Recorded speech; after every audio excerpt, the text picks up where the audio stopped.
This week I'm behind the wheel of one of the hottest sports cars on the market, the BMW M2 Coupe. I've driven the M3, M4, and M6, and admit I had doubts the M2 would stack up to its larger siblings. I was wrong, and in fact, the driving dynamics of this M2 is better in many ways. The M designation stands for Motorsports and takes most of the BMW lineup of cars and some SUVs to a whole new level of power and handling. This is much like what Mercedes does with AMG and on a lesser scale, what Lexus does with their F-Sport packages. Let's start with the exterior looks of the M2. It has the signature BMW dual grille, but look at the huge front air intakes and bulging front and rear fenders. 19-inch double-spoke wheels look fantastic, and behind them sit some enormous brakes. The M2 has a low and wide stance with a long hood and a short trunk. Now from behind there's a spoiler and the classic BMW quad exhaust. This Long Beach blue coupe commands a lot of attention for sure. As with all M-Series BMWs, the big story is under the hood. M2 has a 3-liter inline 6-cylinder with twin turbos, putting out 365 heart-pounding horses, sending power to the rear wheels. My review coupe, thankfully, has a 6-speed manual transmission, but you can get a 7-speed automatic, but I don't recommend it. Let me just say this car is an absolute blast to drive, and in 3 different 0 to 60 tests I performed, the highest time was 4.5 seconds and the lowest was 4.3 seconds.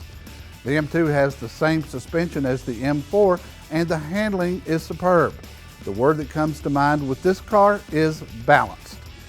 If I have any complaint about the driving dynamics of the car, it's the steering. It feels soft to me and you get very little feedback. I prefer steering that gives you more of a feel of the road, especially in hard turns, but it's livable. You can change the feel of the car from a switch on the center console by going from Comfort to Sport Plus.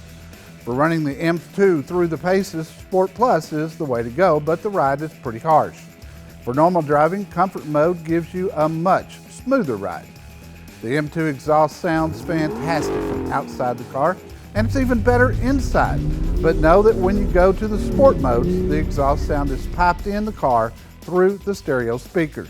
Now this bothers some car reviewers, but I enjoy this feature, especially on a hard downshift.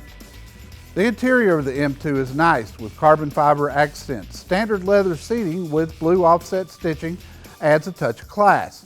The seats are comfortable, and I love the fact that M2 has power adjustable seat bolsters to hold you tight in hard turns.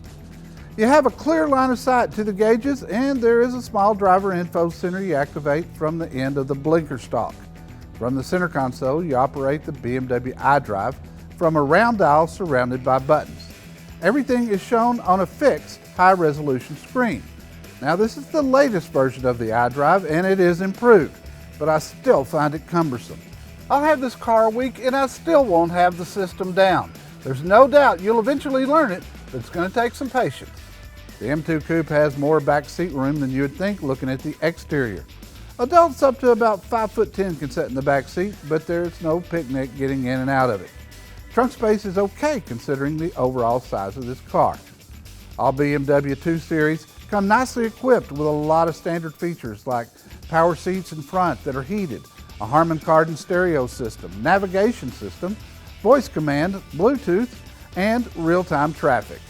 This particular car has only one option group, the Executive Package, which runs $1,250 and gives you automatic headlights, a heated steering wheel, rear camera with parking sensors, and active driving assistant, which is essentially the lane departure warning and low-speed pedestrian braking.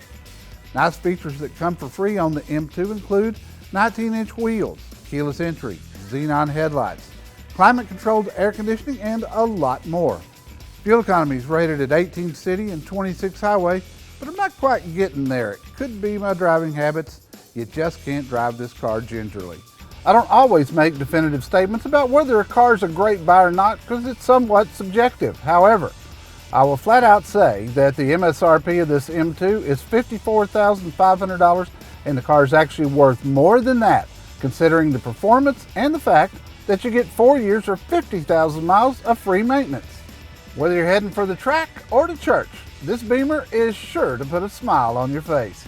Thanks for riding along with us today for another Car Pro Test Drive this week behind the wheel of the 2016 BMW M2.